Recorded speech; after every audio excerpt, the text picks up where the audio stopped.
Look at me, doing a worm, doing a worm. All right, it's Friday Live. I'm Mark. I'm Nicole. I've got my coffee, and I'm in a saucy bad mood today, Nicole. Yeah, he's in a bad mood. So let's make him in a good mood. Too much work, yeah. Make me in a good mood. Ask me questions. So hey, it's a show we do called Friday Live, where we talk about woodworking stuff, very chill, low key. Mm-hmm. You know, a lot of people have been complaining about the reposts of the video. They've been watching it. That's out of sync. It's out of sync, and the it show happens. notes are in sync. And then people are arguing whether it actually is usually in sync or out of sync, and it's like YouTube doing what YouTube does. But ultimately, I don't know why it happens. After the show is done, I mean, it's not out of sync when we do it live, but then it posts, and before they had time to fully process the file, it's out of sync, and it could be a few hours. It is. It could take a day. It's weird that happens. It's really when weird. they really try to promote doing live. Or it might just be something weird in our setup that's causing it to happen, but it resolves. It eventually resolves. But I don't want to wait till like tomorrow to post the video. So what I wind up having to do is take my backup that I record, editing that down and re-uploading it. And it's a higher quality and all that. It's just more work. It's just more work, Nicole. It's a lot of work. And I've got all the time in the world. So let's just do more work. So anyway, just, you know, have some patience with us with those reposts. Right now, I'm just going to hide it. After the show is done, it's hidden until a good version is up for them to watch. That's good. I think that's the way to do it. That is the way to do it. And we're a little bit more organized. Are we? Yeah, you have the Patreon people to thank. I like how you say we. I'm not organized, Nicole. I have a mouse in my pocket. Yeah, so let's thank some of the folks who helped us out at Patreon. That's patreon.com/woodwhisperer. We've got Eric Monson, Matt Grassi, John Nosh, Matthew Bowman, BJ West, and Jason Alexander. I had no idea that Seinfeld's George was a fan of the show. I know, right? That's fantastic. Well, Jason, we're a Jason. fan of your work. We think you brought a lot to the character, and it's one of my favorites. Costanza. Right, so, I missed a super chat last week. I feel good. so bad. Well, get it. So Rodrigo Largos said, for Nicole, for keeping Mark in line. I don't really keep him in line. She doesn't. Thanks for all the goodness you bring to the community. I'm like a wild animal. Thank you, Rodrigo. I'm like a raccoon running around the house, scared, bumping in the crap, scratching the kids. Getting into the trash Getting into the cans. trash, eating diapers. Oh, God. Oh, no. That's just terrible. All right, let's get to questions. I don't actually have the questions today. Nicole's got them all. She's going to get questions post from on Thursday, so if you are, what level is it? The apprentice level. $400 or higher? No, $5. No, $5. I put a post up on Thursday saying, hey, you got a question? Want to preload it for me? So the first one's from Dave Hunter. I have a low-cost rigid, is it rigid? Is that how you say the name? Rigid? I'm sure. Rigid. Yeah, rigid. 13-inch planer. Actually, it's pronounced rigid. Rigid. Go ahead. Stop it. Pronounce it that way. No. And I found that I could get a spiral cutter head for the unit, but it's expensive. Outside of finding a planer which could do 24-inch widths for a reasonable price, I've not really seen any value for buying a bigger unit until now. My question is, just as you have a philosophy of when I have the choice of upgrading to a better tool or buying something to expand my abilities, always go with the expanding abilities. Do you say that? I do say that. I've never heard you say that. Not in those words. But that's the gist of it. Yeah. Do you have a philosophy of upgrading what I have incrementally Upgrading what I have. You sure you don't want me to read these? It's a long. You're as bad as Cremona. If it's short, I'm like good. But if it's like, oh my God, I feel like I'm talking. What I incro versus upgrading what I have incrementally versus replacing it entirely. If so, what is the philosophy? Well, this is tricky because that philosophy kind of depends on the tool. Not all tools are going to upgrade easily, well, or in a lot of cases it may not make sense. So. Asked me maybe a couple months ago, my answer on this might have been a little bit different because on Wood Talk, we've been having this ongoing kickback with the audience letting us know that upgrading some planers with a spiral cutter head may not actually be the best thing you can do. We know that generally speaking, a helical cutter head is going to be better than the straight knives. But the problem is, on lower powered units, it does seem to cause motor strain, and it actually can make things a little bit less efficient because you might not be able to just run a bunch of stuff through it or take a heavy cut. So we, on the show, had kind of said, well, is this really an issue? Well, I've got a 15-inch floor standing, I don't know the horsepower on it, but it's a powerful machine. So does Matt. Well, actually, Shannon does too. He has a Grizzly unit. So we kind of were like, it's not going to be a problem. But then we had a bunch of people call in and say, yeah, you know what? You upgrade a smaller planer, it's going to have trouble with that. So I don't know that that's a great upgrade path for you with that rigid planer. Maybe other people have a different opinion who actually have the unit. But I'm just saying, he wants that spiral thing, though, right? Right. So it may be one of those things that you may be better off just holding off, especially if it's an expensive upgrade. By the time you're done, you're not really gonna, if you have a sacrifice in power, you still have a 13-inch lunchbox planer. You're probably better off, my guess in this situation is waiting until you have extra funds to get a larger planer that already has a helical head in it and it's more powerful and can handle that. So that's my current opinion on that. I got an email from David Pinkston. That's sure. Right. And his son is an avid woodworker and a huge fan. Oh, cool. And he asked me if we would do something for him. Yep. And I told him, we're going to do it on Friday Live and we can clip it out, whatever. So he's recently earned his Eagle Scout Award, and he's compiling a series of 10 to 30-second videos from his favorite online woodworkers as a tribute to show at his Court of Honor when he's presented with the award. Would you be willing to email such a quick video congratulating him on the Eagle as well as woodworking? His name is Scott. All right. Well, I charge $25 per second, and that's a full 10 seconds. You're going to be in a little bit deep on this one, but we'll go for it. So what's the dude's name? Scott. So Scott is the Eagle Scout? He just got his Eagle Scout. And what are we doing? We're congratulating him? Yeah, we're just saying congratulations, Scott, on your award. Yeah, congratulations, Scott, on your Eagle Scoutness. Is that a thing? No, well, no. I just made that up. But being an Eagle Scout, I hear it's actually amazing. A major accomplishment. You do a lot of work for it. It's certainly harder than what I do every day when I come into the shop and I just walk around with my dogs and make jokes. So congratulations, Scott. And nicely done. Keep on woodworking. Keep on keeping on. Keep on. Okay. I hope that was good, Dave. I don't know. That's what you're going to get. And make sure you send him that invoice. Yes. All right, I'm also pulling questions from the YouTube chat.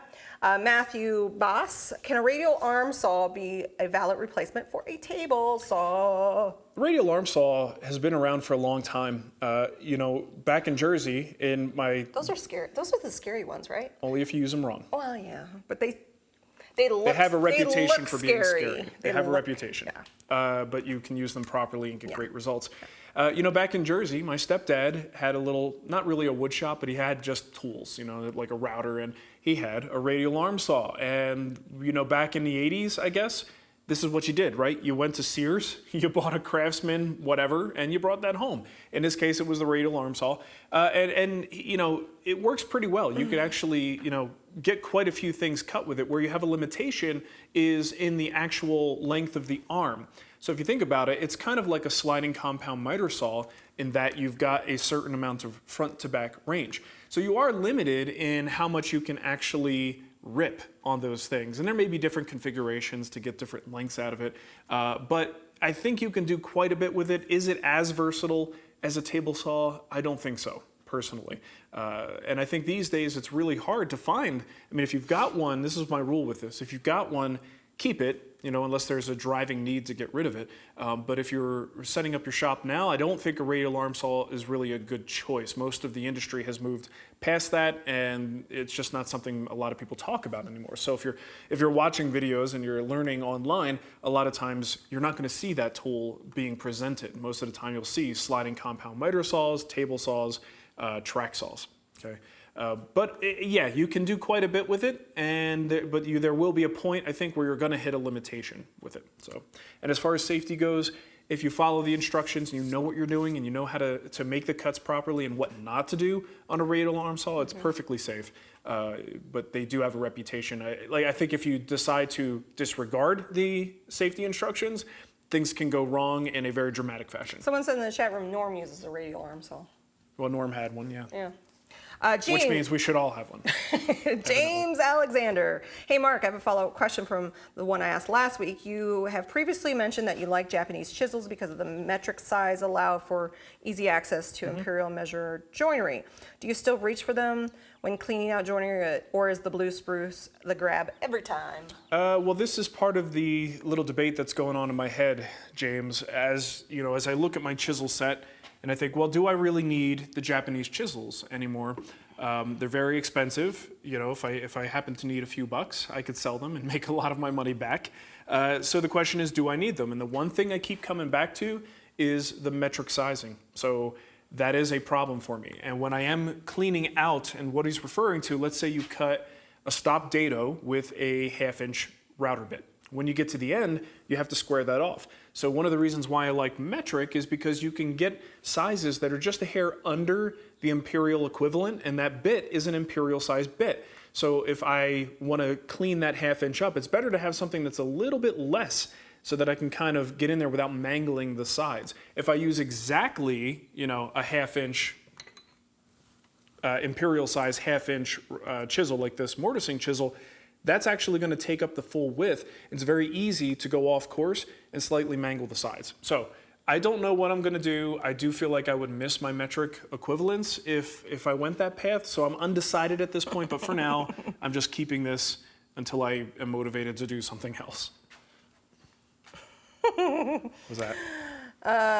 Let's see. Jeannie, you have lots of questions. I have you in the queue.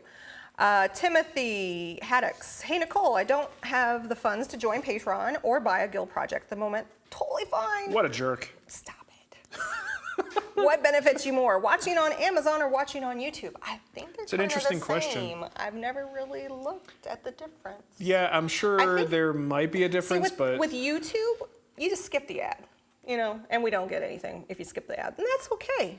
With are there Amazon, ads on Amazon though? That's the cool thing about Amazon. If you have Prime, there are no ads, but we still get Whatever the penny is per view. So it goes towards. So we actually get a small fraction of people's Prime memberships when you watch our videos on Prime. That's fantastic. And So- I would have to imagine, I don't know I what would your say setup Prime is. because I don't want you to have to watch ads. Well, I was going to say, it doesn't matter if he's watching on YouTube. As far as he could still be using a set-top box and get a full TV experience. So I guess it doesn't really matter then. Yeah.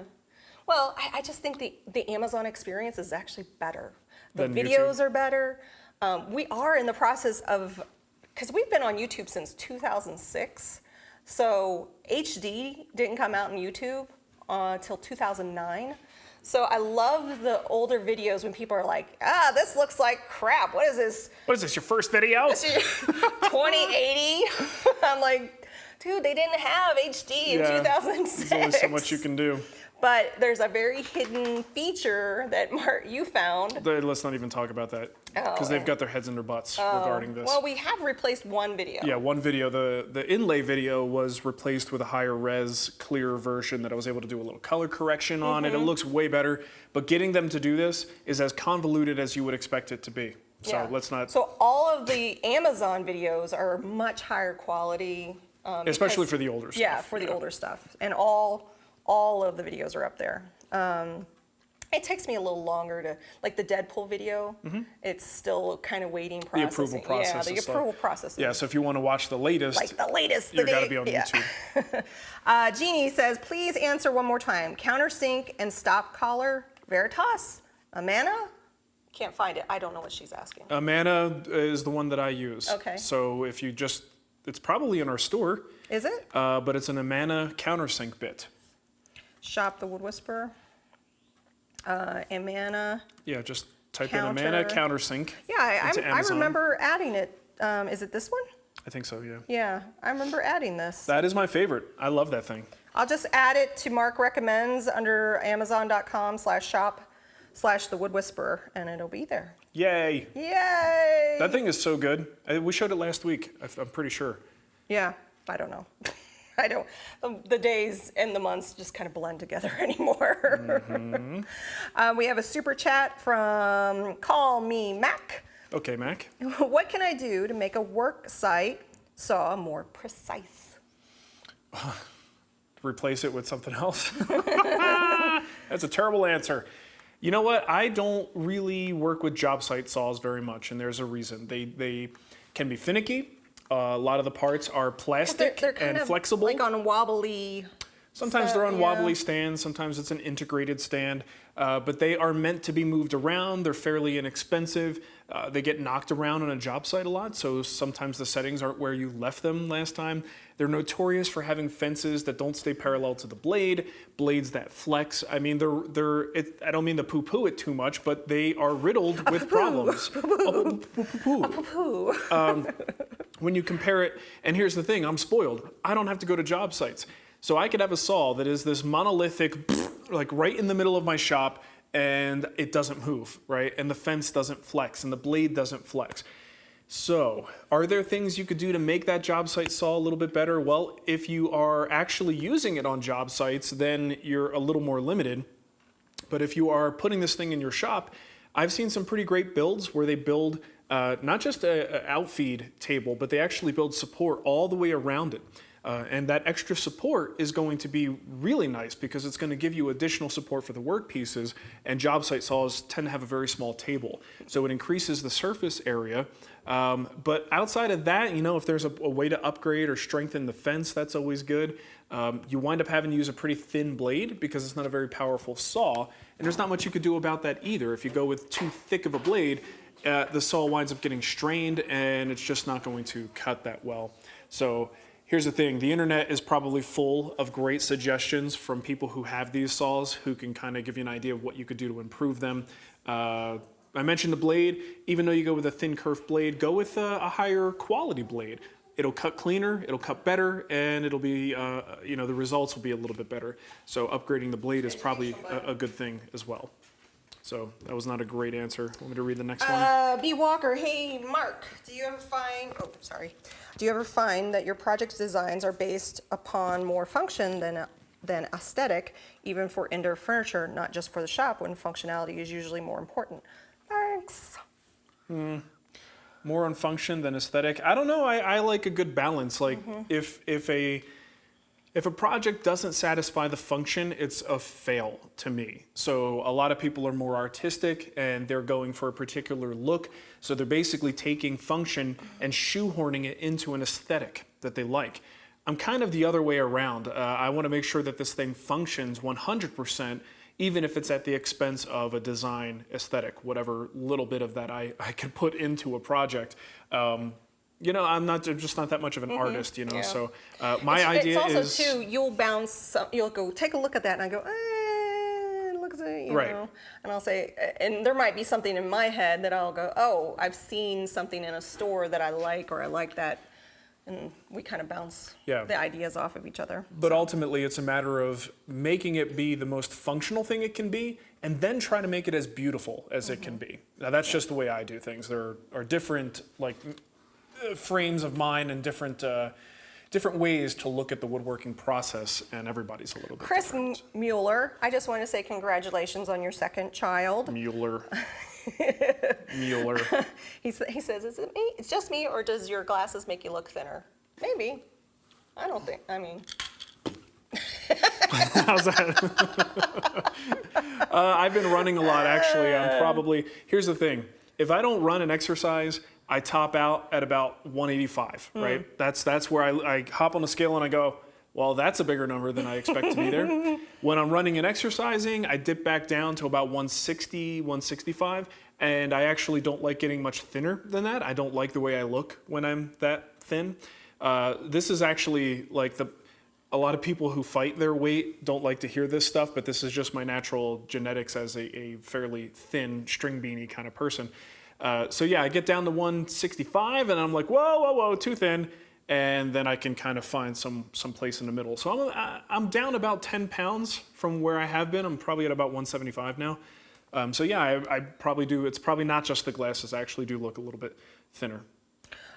We have some more super chats. Someone's excited that I called him a jerk. That's great. Squishy's daddy. Hey, hi, Mark and Nicole. This is Frankie. Hey, how you doing? Saldato. How you doing, Frankie? I have a local source trying to sell me on cedar for fine woodworking. Thoughts on using finished cedar? Cedar?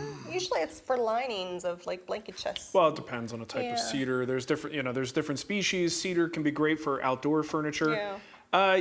There's nothing. It's Like a fine. cedar chest. It's fine. It just tends to be a lighter duty wood, softer material. I've got Western red cedar, which I've used in the backyard. The stuff is super light. I mean, when I'm used to working with things like white oak, and exotics, that cedar material was like swinging air. It was not heavy stock at all.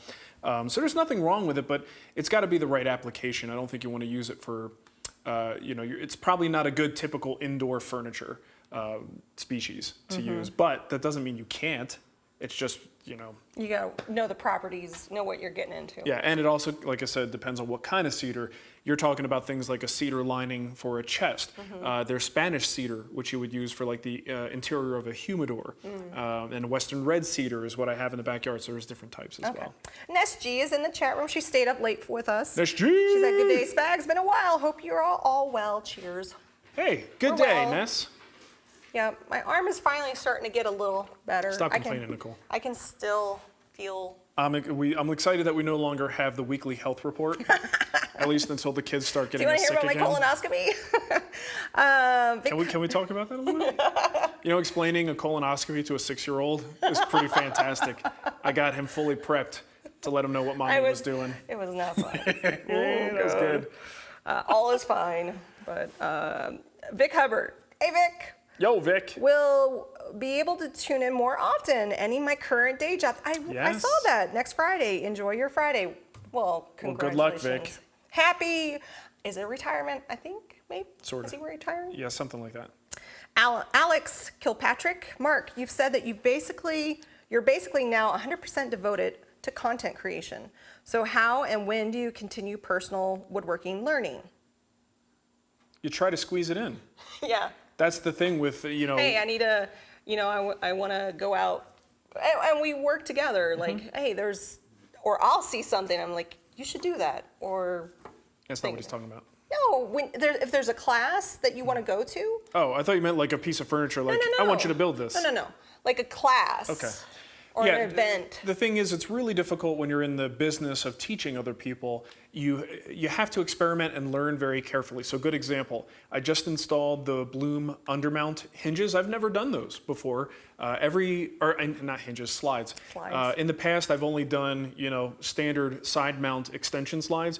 So this was something I've never done. Now, granted, we're not talking about a fine woodworking element here, but it is something I've never done before. I was a little intimidated by, and I wasn't sure that I even wanted to do it because of that, And it was one of those things that was like, hey, I'll figure it out, So I looked into it. I understand it now. It's actually fairly easy. Bloom doesn't make it easy, but it's easy enough. But I got them installed. So it was one of those things, as I'm teaching people how to do this, I'm actually being very honest about it and saying, hey, I've never done this before. Let's go ahead and learn this together. So in the right context, you could squeeze some of these learning experiences in around something that is my comfort zone material, right? But on the free side, if I, like for instance, that table I built for my mom, right? That little table with the exploded hall table. A total weird idea, something I wanted to try. I was having fun and experimenting. There's not as much obligation to be like, hello, I'm Mr. Teacher Pants, and I'm teaching you, and I know exactly what I'm doing. Mr. Teacher Pants. Yeah, you can actually say, hey, this is an experiment. I'm trying something different. This might actually be a complete failure. And no matter what the result is, you can show it to people, right? So it's a matter of making time for those experiences more than all of the teaching experiences. But as the guild grows, the obligation in the guild is a little bit more knowledge and saying, I'm teaching you something I've done before. This is not my first time. Here's how it's done, kind of thing. So it's a little bit of a balance. Oh, hey, Jeff. I think you should be put in a timeout. What did Jeff say? Just being a troll. I want to know what he said. Oh, I didn't get to see it. You deleted it. I know. What did he say? It's just being, I'm not going to say it. I want to know. It's rude. Let's give him attention. Let's encourage him. I don't want to give him attention. Okay. We got a super chat from Ben. Hey, Ben! Because Mark needs this to buy some booze to deal with me next week. Yeah. So you're going to be heading out to Indiana next week for Sunday for 5 days. For 5 days. To teach, 12 people? I don't know, something like that. Something like that? In that range, yeah, we're going to be doing the coffee table. Coffee table. The gaming coffee table. Super stoked about it. Let's see here. We also have one from Lenny. Lenny, I'm sorry, I'm not going to try. Just call him Lenny. Lenny. Just Lenny. I'll call you Squiggy. Oh, okay, that's fine. Well, finally in 3 months, caught you guys live. Donated with an American card from Japan. Donating with an American card from Japan is actually difficult. VIP wins. Here's some Habusaki? Habusaki money. Habusaki money. I don't drink sake, but we took the kids. that sounds great. To a, they had sushi. It was just kind of like Japanese. It was a Japanese restaurant, Yeah. is what you're trying to say. Well, and it was, they had like Chinese chicken food. strips with, panko on it. No, it was just chicken tempura. Yeah. But anyway, the kids need to be exposed to that a little bit more. So what are you saying? You want them to drink sake now? No, Now that we have money I don't for want them to drink sake. I want them to like sushi so we can go. Yeah, good luck with that. Cole Mason, PSA, heat stroke and exhaustion are real. Recently I fainted and hit my head on my bench. Ouch. Got some face gashes and a concussion. Stay hydrated, folks. Dang, Cole. That's a good PSA. Well, I mean, the heat has been up, right? It's been pretty brutal for a lot of people. Luckily, it hasn't, it's been warm, but not too bad here in Denver. But yeah, you got to watch that stuff. Stay hydrated. Drink lots of water. Do that anyway, even when it's not hot. Let's see. We also have another Patreon question from Carrie Darden. Darden? I have a 5 horsepower Powermatic table saw. When I got it, I used it to replace the arbor bearing and put new belts on it. I had to install a VFD. I don't even know what that is. Yeah, VFD on the saw because the motor was three-phase. My shop only had single-phase power. My problem is that my saw is bogging down, even ripping 4/4 pine. I have a new 4-inch, 12-inch combo blade, so I know that's not the issue. Any other ideas as to why the saw is bogging down so much? I can actually hear the motor struggling under increased amp load, just feeding the board through at a steady rate. I am not the person to ask about motor trouble. You got a sharp blade on there. You say it's a 5 horsepower tool. There should be no problems. It should cut through pine and anything 4/4, like a hot knife through butter. But once you start working with a VFD and dealing with that stuff, that's outside my pay grade. I know nothing about that. Woodworking forums like Wood Talk Online might be a good place to go and check. And maybe even this chat room might be a good solution. I don't know, but I'm not the person to ask that question, sorry. All right, we got our last Patreon question from Mike Davies. Hey, Mark, I just finished up a cribbage board and looking for options on putting the numbers on. I know my hand isn't steady enough to do them freehand with a little paintbrush or something. So I'm looking at maybe making them Roman numerals or just taping them with a 1/4-inch chisel, tapping them, and letting the finish darken them. I'm afraid that it might be too subtle. Any other ideas other than frickin' laser beams? Well, what are your options? If your hands aren't steady to go freehand, you need some kind of a template. Or a stencil? Or a stencil of some sort. If you you don't mind a can- painted thing, you can get some stencils. Yeah, you can go to Michael's. They probably even have them on Amazon, little. And as long as you can get them fine enough and small enough, that could work. But short of that, the laser beams are really the best way to do it if you could find somebody. Pew, pew. And look, there's a lot of people, if you look around the community, you could probably find somebody locally who is just a hobbyist who probably has some kind of a laser engraver, something they'd be able to quickly do for you, even if it's like a small fee. It'd probably be worth it for the accuracy and the crispness of the numbers that you're looking to get. Let's see. We have some more super chats. Super chat. And I have more questions just in general. This one is Peter Boyce. Peter. Down payment for the therapy after putting up with Ben and I next week. Yeah. So Peter and Ben, there's actually quite a few guild members going to be there. So It's going to be a good time. it should be fun. Keep you guys under control. Lenny, again, if you had time to make a woodworking project with no time limit, no need to record it, just free time, no worries to do everything from design to finish, what would that project be? I don't know. VPN wins. I am so far out of that. There was a day when I had my woodworking bucket list. I have tackled all of the projects on that bucket list, and haven't gone beyond that. I haven't made a new bucket list. So I actually don't have an answer. This goes back to the question about teaching. Mateo's bunk bed? No, see, that's fine. But I think we're probably looking at projects that would push me. Yeah. And that's part of the trap of the content production machine, is that you tend to forget those things and they go by the wayside a little bit. So I can honestly tell you right now, I don't know. I don't know what my next dream project would be if I could just go and not have to document it. It would probably be like a new chisel rack, something like that. That's what I did last week when Nicole and the kids were out of town. Yeah. I had spare time. What did I do? I come back, I'm like, what the hell did you do? I built stuff for the shop, right? Because that was useful. I was expecting, you know what I was really secretly hoping? Look. For my shoe rack. Nicole goes away for a few days and I was gone for 5 expects me to suddenly 5 whole days. Oh, look, I put an addition on the house while you were gone. Oh, thank you. 5 whole days that you did not have to do anything. You've done that in the past where you expect miracles to happen while you're out of town, and it's like, look, my schedule is still the same even though you're not here. All right. You had evenings. You had mornings. Yes, if I worked every single hour of the day with no sleep, I might have gotten those things done. Virginia Woodsmiths. Hi, Mark. I tried to use glaze coat on walnut, and the next morning there were bubbles, so I needed to redo it. What do you think is the best and quickest way to remove the epoxy? Oh, geez. How do you remove epoxy? I don't remove it because I don't put it where I might not want it. Yeah. I've never even removed an epoxy coating like that. I imagine you could probably just use a chemical stripper, even with epoxy. But man, I'm striking out today. I'm actually, this is multiple questions that I don't actually know the answer to. About experience? I don't have enough? You're okay saying I don't know. Oh, I say I don't know all the time. Then I must be incredibly experienced.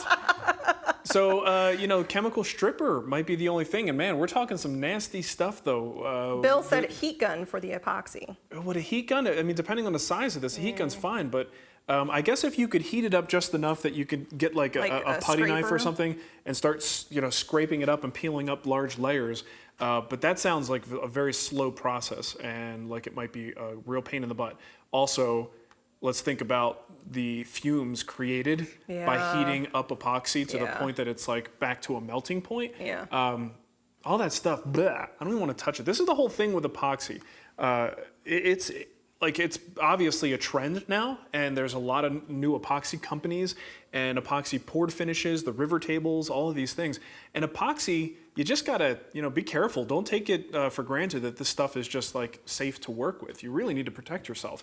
But again, back to the removal. Again, hopefully the chat room will give you some good ideas. But my instincts would be chemical stripper, and certainly heat is an option. But I don't know how well that would work. Ankush Kapoor, on an old Wood Talk, you said you were a bit bullied. A bit. Was it because you would tell the kids how the desks are not made of cherry? Which is your oldest, dorkiest video? My favorite is Nicole's Lumberyard. I think everything pre-2010 can qualify as my oldest, dorkiest videos. Yeah. But they're all pretty bad. Yeah. I didn't even care about wood. I had zero interest in wood or woodworking.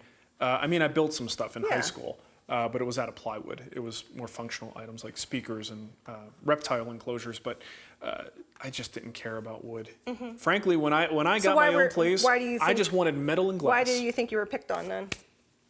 Oh, because I was just a goofy, skinny kid who was fun to pick on. Yeah. Why did anyone get picked on? Yeah, I was incredibly shy when I was younger. And I was also fairly smart, and smart kids tend to get picked on a little bit more.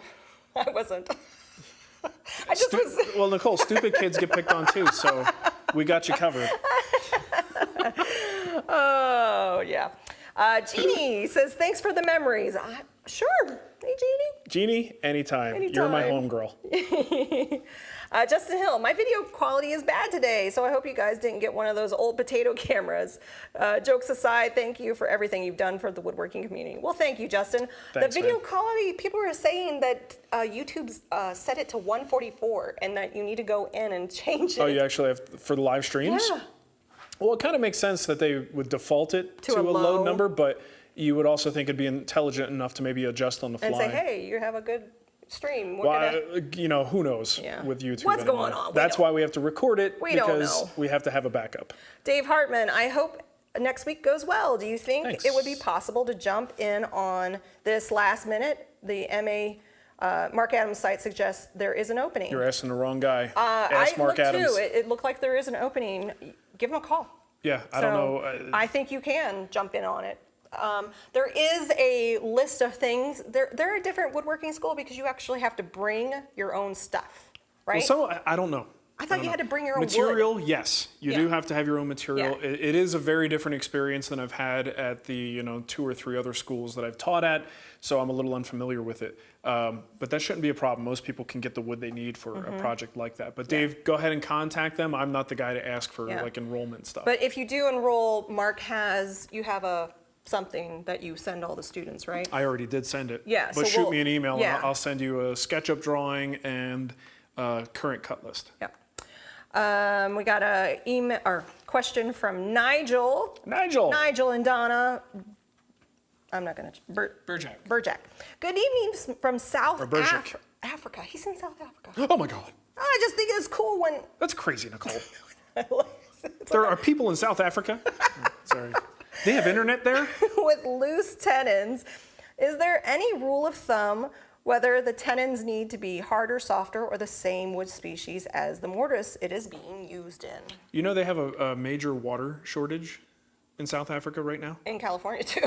No, worse. Oh, really? Like rationing where they have to catch their shower water and things like that. Right. And that they I think it's doing better. And I heard this on NPR. And that they, if they continue rationing the way they are, they'll be okay because I guess they got some rains. But it's a pretty scary situation down there. So anyway, that's my international news for the day. Yeah, I hope you're okay, Nigel. So what was this question? The harder, softer tenon. Tenon needs to be harder, softer, same wood species. Well, for me, I mean, there could be benefits actually to going with a harder species or something like that, and I don't know what those are. But I typically go with the same species just because it's consistency. Like a loose mortise and tenon, I try everything I can to make that mimic an integral mortise and tenon, right? An integral means that tenon is actually cut out of the workpiece itself, and you pop that into a mortise, so it's all the same species. So when I'm doing a loose mortise and tenon joint, I kind of like them all to be the same. Now, this is the part that I said I don't know. Maybe if you're using like a really soft species, could there be a benefit to using something just a little bit more dense, a little harder? I don't know. Structurally speaking, I don't know if that would be better. Because sometimes the denser species, This is the I don't know. It is the I don't know show. There's a good title for the show. If the denser species, maybe if there's stresses applied to that, could then dent the softer wood under stress, but I don't know for sure. So just to be safe, I would just stick with the same species. Also, there's movement issues. If it's a really large tenon or something like that, if you have differential movement between the tenon itself and the material around that tenon, if they're moving at different rates, maybe that's a problem. But on smaller joinery, it's usually negligible movement difference. Nathan T says, what's better, square or round dog holes, and why? I want to integrate dog holes into my bench to open up new capabilities, but I'm clueless. You know what? I have square on my workbench because I wanted to go with a classic design. I also have some 3/4-inch holes, and those are there for things like holdfasts and other more modern attachments that, accessories that you can put on your workbench. These days, even though I have square, I think it's really hard to make an argument for square traditional dogs. There are so many aftermarket products, accessories, and things that work with round dog holes. And round dog holes are so much easier to put into a bench and so much less labor intensive that if there's any argument for square dogs, it's going to be a weak one. I think most of the time if you are doing square, it's because you're trying to be a little bit more of a traditionalist. You like the way they look. People do say one of the things is they don't rotate like a round one will. But I mean, realistically, is that actually a big problem for people? No, I don't think it is. So my vote, and I think most people will tell you, just go with the round dog holes. You will probably not regret it. So Andrew said that the water problem is only in the Western Cape. Of course, I mean, I was going to say that, but... Sure you were. I didn't want to inundate them with too much information. This is NPR now. Yeah. What's the Western Cape?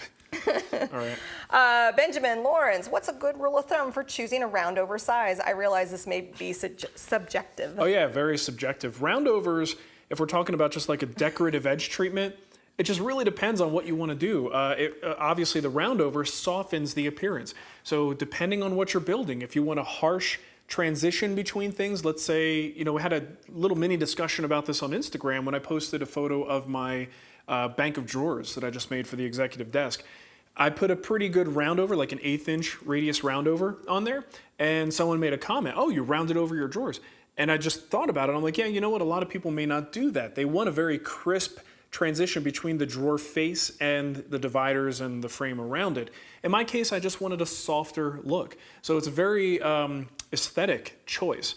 And I would say when it comes to roundovers, and this is what I usually do, less is more. So I start with a very slight roundover. In fact, I'll usually just grab my block plane and just kind of make a little bit of a series of chamfers, come back with some sandpaper, and I'll just kind of eyeball it. And I'll keep working it, usually with a piece of scrap, and just visually see how it changes as I make that roundover deeper before I commit to the router bit and actually do all of my work pieces that way.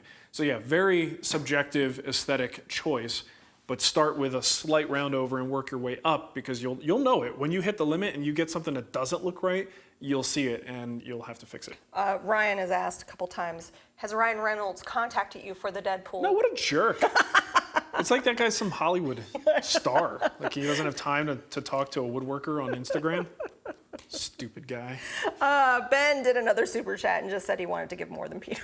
So, well, look, if you guys want to compete by throwing money at us, look, I'm not going to stop you from doing that. But at the same time, save your money. Yeah. You've got a big trip coming up. I'm sure it's expensive, Timothy Haddock says, finally realize hearing protection is a necessity and not a comfort. What? Price range, exactly. Price ranges from 10 to 70 for basic muffs, no bells and whistles, any recommendation, tight budget, but scared to buy too cheap. I've done recommendations on this over the years, and things have changed. I could tell you what my current setup is. All right, now not everybody is a fan of the earbuds. No, But I am. But you used to use the 3M ones, right? Like, well, if you want, the big question is over ear or in ear? Well, also, the big question is, do you want the tech or don't you? Right. The way he's describing it, it sounds like he just wants protection. Mm-hmm. So if you're not worried about getting music and you don't care about Bluetooth or radio, honestly, just about any set of earmuffs will do the trick. I've got these, I think these are 3M brand. These are very basic. I find these to be incredibly comfortable to wear for long periods of time, but there's really nothing to them. They're super, super basic. But I like to listen to music. I like to have background stuff going on in my head. I like to listen to audiobooks while I'm doing my woodworking. Not all tasks, but most of them. So depending on that, what I'm trying to do, and also depending on what you do with your other types of safety protection, some of these things play well with other safety devices, right? So earbuds are really nice because if you are wearing one of these and you have glasses or safety lenses on, a lot of times that applies a lot of pressure on the sidearm and pushes it into your temples, which can be uncomfortable. But having earbuds in, it doesn't do anything. These don't have any impact on my glasses. So the combination of those to me works a little bit better. A lot of people find earbuds to be a little bit uncomfortable for long periods, but for me, totally okay with these. I got my other 3M models over here. So 3M makes work tunes, and you'll find a bunch of competitors for this, but this is a decent set of 3M Bluetooth ear protection. I believe it, it's got the antenna, so it's got AM, FM radio, and also Bluetooth, and it just takes regular AA's in a side like that. So these are a really good choice, but again, it's over the ear and may not necessarily play well with eye protection. So you've got a lot of choices there, but these are the three that I will, in fact, I'm hardly using these 3Ms anymore because I wind up wearing my glasses all the time, so I like my earbuds. But if I'm just looking to put something on real quick and I don't care about music or anything, boop, these are perfect. There you go. JJT just asked, will you be at IWF this year? And if so, what are you going to be doing? I will be at IWF. I will be at the Type Bond booth pretty much the entire time. I don't know my exact schedule. So he's going to be there. So Wednesday the 22nd, Thursday the 23rd, Friday the 24th, and then you come home on Saturday. Okay. That's a long time. So he'll be 3 days. 3 But days. it's like a window, and they will have, he's actually going to be signing. I'll be behind a window? No. So people can just look at me? Do not tap on the glass? So Type Bond actually picked up And charge people like a of gorilla at the zoo? hybrid woodworking books for him to sign and give out. Can I just keep talking? No. Okay. I'm actually telling people why they should go see you at Type Bond. Oh, okay. And he's been making these glue caddies. There's 3 of them, and they're going to be doing a giveaway at IWF too for the glue caddies. And I can't believe how many books they bought. Yeah, So it's if you a lot want of books. you want a free copy of Hybrid Woodworking, go to the Type Bond booth. It's going to be pretty insane. Yeah. So yeah, I'll be there the whole time. Cremona's going to be there. We're trying to see if maybe we should do a meetup after the show, if we could find some place after hours. Did you reach out to Highland Woodworking? Not yet. Not yet. I think that would be so cool. Well, it's their store. Highland so- Woodworking, are you listening? Are you listening? Are you listening? Do you Probably wanna, not. Do you want You want to to? host a meetup of a bunch of woodworkers? In your But yeah, store? so the idea was we'll do an after hours meetup if we do one, and this way it has nothing to do with the show. So if you happen to be in the Atlanta area and you want to come to a meetup, that's what that will be. Yeah. So we'll get you details on that if we come up with a Yeah, plan. it'll go out on social media. All right, last question. We got to get going here. I got a couple. Well, I got one more. Hurry up. A super chat from Russell. Russell. Hi, Mark. I'm cutting dados with a router for shelves in a closet organizer. I've planed the boards and they are not standard thickness. How would you get your dados to be the correct size? Well, the only choice you have if it's a non-standard size is to use an undersized bit and make multiple passes. There are jigs out there. I have one on our website called the Exact Width Dado Jig that allow you to use a smaller bit with a collar on the router, and then you could set the jig up for the right width and just kind of make a couple of passes. So if you want to build yourself a little jig, that's actually a really handy jig to have around the shop. That's one way to go. Or if you don't have a lot of them to do, you could simply set up your edge guide, make a single pass, butt it over a little bit, make your second pass. But that's not as repeatable, right? So that tends to be a bigger problem. But bottom line is you got to use a smaller bit and make multiple passes. I did find the schedule for IWF. So Mark will be at the Type Bond booth from 2 to 4 on Wednesday, 10 to 12 on 2 hours a time? That's not bad. Yeah. Sweet. 10 to I got 12 some on walking around time. Thursday, and 10 to 12 on Friday. So Cremona and I can hold hands and skip through the aisles. Yes, if you That'll be want to nice. do that. Although, you know what? I bet you Cremona's probably going to be at the Triton booth. Oh, like, yeah. the entire time. Yeah. Because he's a sucker. That's why. So I'll be. Don't they have him like on like the poster board? Yeah, They he's do part have of a. I wonder what Type Bonds, because we gave Type Bonds some pictures of you. I wonder what they're the going to one do. that like me. Like that with my low cut shirt. Peter says, still liking the Jaybirds. Yeah, man, these are great. The only complaint I've read about Jaybirds was that they just kind of stopped working, like a durability issue. I have not had any problems with these at all. I still got the little fluffy comply ear tips on there. I love these things. And I feel bad about the whole Isotunes debacle, but every time I see someone raving about Isotunes, I gotta wonder if their ears work properly. Because these just sound insanely good. They offer me more protection than the Isotunes did, and I am so happy with my choice of the Jaybirds. And if they break, then so be it. Then I'll let you guys know. A bunch of people in the chat room are saying Highland Woodworking should be crazy to say no to that. So if any of you know anyone. I know them. I just have to email them. You're just busy. I'm doing other things right now. I got a class to teach next week. Yeah. Yeah, well, they have teaching space upstairs. They have like extra rooms, and it would have to be after IWF, like later in the day. Yeah, because they close at 6. Yeah, so it would have to be something that they'd be willing to stay open. It would be in their best interest to leave a register open. You know, if people get inspired to go buy something. Yeah. But it could be a cool thing. But I mean, it's their store. I don't know what their policies are for meetups like that. So. Bob DeVries. Bob DeVries. Yeah, thanks for getting me hooked on that stupid Audible thing. Okay, it does make travel much more enjoyable. Audible's the best. Yeah. I plow through books that way. And he does it on like faster speeds. So Yeah, when I he do. gets in the car and it syncs up with what he's listening to, and he's like, blah, blah, blah, blah, blah, I'm like, I can't. Yeah, Nicole doesn't like it. can't. It's usually some British do it. guy talking about dragons or, you know, sword fighting, and the kids are in the car going, What's "What going is this? on? We want. Put on pumpkin. Put on They want the Wiggles." Wiggles.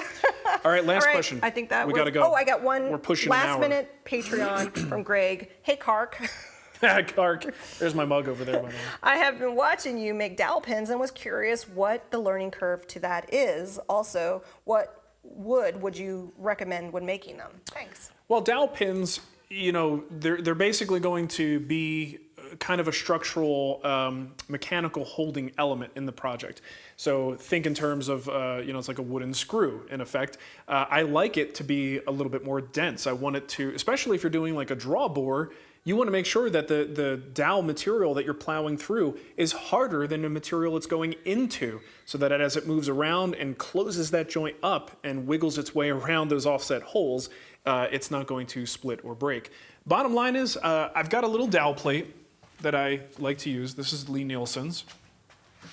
And what I'll do is cut some blanks to approximate size, and usually start with a size that's a little bit too big, work it down until I finally get down to the desired size of the dowel. So this dowel plate is pretty So simple, but pretty fantastic. Would our guild discount work with that? It's Lee Nielsen. I think so, yeah. So it is a Lee Nielsen manufactured product. It should work with the guild discount. Yep. All right, so this is what I use. The other thing is, when you're doing this, and this is why I bought this little bench axe from Lee Valley, because I didn't previously have an axe. So when you're making dowels, the one big thing that makes homemade dowel pins better than just buying dowel stock, number one is consistency in diameter, right? The manufactured stuff can be plus or minus, and it can be messy. The other thing is those dowels are made with zero consideration for grain direction. And if a dowel is not cut along the grain, you wind up having the potential for runout. As the grain goes out to the side, the dowel can very easily split that way. To get the strongest dowel possible, you really want to have, you know, riven stock. I don't even have anything here that would work. But basically, darn it, how do I not have a piece of wood over here? If you have, Piece of wood right there? yeah, it's a piece of project wood. Oh. Here, let me make some dowel stock out of this piece of crap that's sitting here. Boop. Not a good idea. But basically, if you take the piece, let's use this as an example. How about this? So you would basically take something like a small axe like this and give it a tap and let the wood split along its natural grain point, right? So if you do that and you basically, you're riving it, you know, down to size, that's going to give you nice straight grain. This concept that they'll use all the time in like green chair building. So this way, as you push it through, it's just going with the grain. The grain is straight through that dowel, and it's going to be as strong as it can possibly be. Awesome. Good way to end the show. Let's wrap it up. Because like I my hear the little axe? kids like screaming. Mom, is it lunchtime? Yeah, I'm hungry. Kids. I want always, they snacks. always want to eat. They want snacks. Every kid wants snacks. Well, I saw something. Daddy wants some snacks too. I saw something where a mom said, "I'm just going to put dinner in a little bag and call it a snack." Yeah, here is some mixed vegetables in snack form. It's a snack. All right, so All right. I'm going to be gone next week, right? Yes. I'm not going to be able to do No, Friday because you're live. coming home Friday night. So Yes, so no Friday live Yeah. next week, Yep. but we can resume the week after Yep. that. Probably have a PM show Yes. due at Yep. some point. So hey, if anyone is going to the Indiana thing at Marc Marc Adams. Adams, I'll see you there. Yep. It's going to be awesome. And yeah, 2-week break. Enjoy the break from the Spags. bye, everybody. See you later. Thanks for hanging out Thank you. and all the great questions. I have a Wiener. run.